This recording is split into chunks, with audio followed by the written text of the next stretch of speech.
Hi, welcome back to Cooking with Consult Colleen. I'm Colleen and this is my kitchen.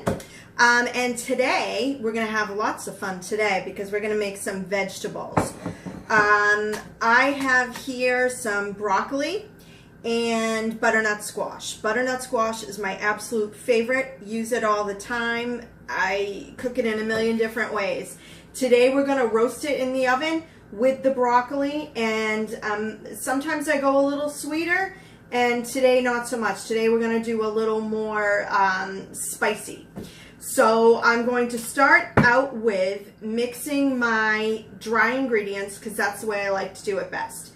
I like to mix the dry, then the wet, and then put the vegetables in because I feel that they just get coated better.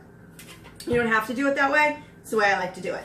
So I'm going to start out with some onion powder, not salt, powder, black pepper. This is thyme. Be very careful with how much thyme you use because it is real potent. You can smell it pretty well. Got some cayenne pepper here. Give it a little heat. Make sure I get everything out of there. Sea salt. And last but never least, some Italian seasoning. So in it all goes. Stack my little friends right up here so they're easier to clean. I'm going to take not the smallest whisker I have, but also another fun one. And I'm just going to mix those ingredients together because I don't want one piece of vegetable not to have some of the fun that the other vegetables have. Now, I'm going to take a little bit of minced garlic. You can use more. Some people like more. I don't like it to reek of garlic. Some people do. It's your prerogative, whatever you want. And then this is, maybe some of you noticed from my other episodes, I really love these little measuring things. I just think they're awesome. So anyway, in here I have just over 2 tablespoons of. Okay, so as I was saying, we are using avocado oil, and we mix that in with the garlic and all the spices. And now all that's left to do is to, just put this down a little here, is to add the broccoli and the butternut squash. So I have about, I don't know, I have a full butternut squash here that is cubed. So I'll mix that up a little bit, not too much because I want to save some for the broccoli. Now the broccoli, I cut a little bit smaller because, and that was just about 4 cups. So about 4 cups of each, say. But I cut the broccoli a little bit smaller because I don't like, I just don't like leaving it big. It's just a preference. It doesn't mean anything other than I just like it better that way, and it's my show, so that's what I'm doing. But anyway, the point is, if you want to leave it a little bit bigger, you know, you don't want to chop it as much or what have you, that's fine. Do whatever to your taste. So all you have to do after you have all this stuff mixed together is just, you want to coat the vegetables in all of the spices and the oils and all of that, just till we get most of it on there. I'll do this a little bit more, see if we can just get it mixed. All right, so then I'm just gonna grab again my favorite piece in the kitchen, which is my sheet pan, and because it's big enough to be able to do this. You know, sometimes you have to do things in 2 sheets, and I just don't like doing that. So then you just dump it literally onto your sheet pan. You want to spread it out so that the broccoli and all of the butternut squash has a little bit of room. You don't want to leave it all on top of each other, all clumped up. It just cooks better that way.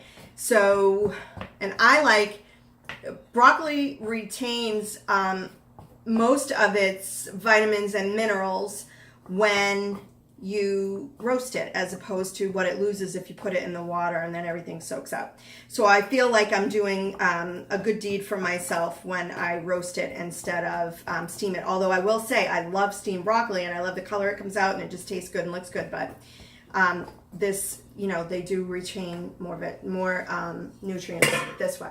So I would not be me, because this is it. This is how simple is that. So some weeknight, probably not this weeknight, because it's now 500 degrees in my kitchen, I think.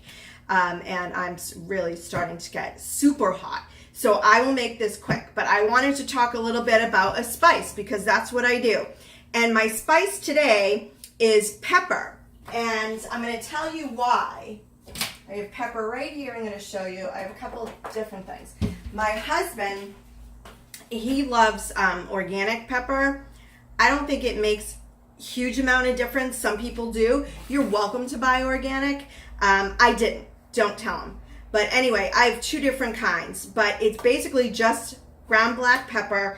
You can also get the kind, I do have the pepper mill. You can use that as well. Sprinkle some over the top. This is, other than salt, one of the most common spices that there are. And what people don't understand is black pepper, if you research it, and I look up a lot of things in a book called Healing Spices, which is a great book.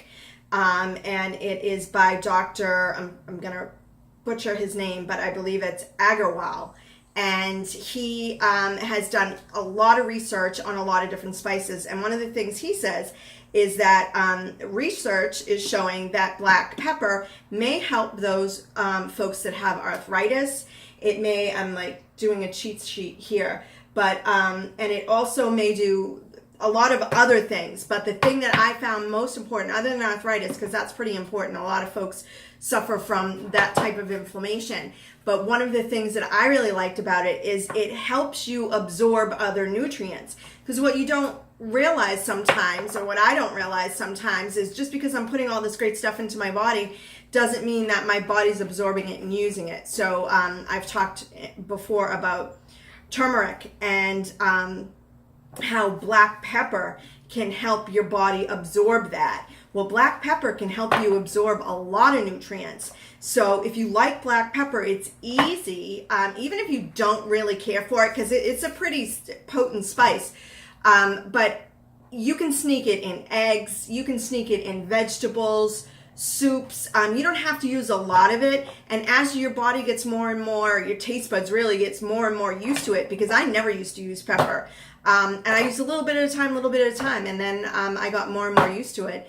And if it's going to help me absorb some of the nutrients that my body needs to stay healthy, which it may do according to studies now, it may help with arthritis, it may help with absorbing nutrients. So I'm glad to use it, and I hope you will too. 425 degrees, and in about 25 minutes, you're going to have some really nice roasted vegetables that go alongside just about anything. Enjoy. Thank you again for coming to Consult Colleen, Colleen's Kitchen. And thank you for cooking with me today. I hope you visit consultcolleen.com. I hope you follow me on YouTube and Instagram and sign up for my my email list, because I don't send out a whole bunch, because that annoys me too. I send them out about quarterly, but you can also look at all my recipes and my blog posts, and subscribe. I forgot what that word was, because you know they do on, this is a sidebar, but they do different names for everything. So when you're on Facebook, then you follow, and when you're on YouTube, then you subscribe. So just a little bit of trivia for those like me who were like, wow, I thought it was the same thing. So subscribe if you will. If you liked what you saw, remember I am not a chef. I play one on YouTube.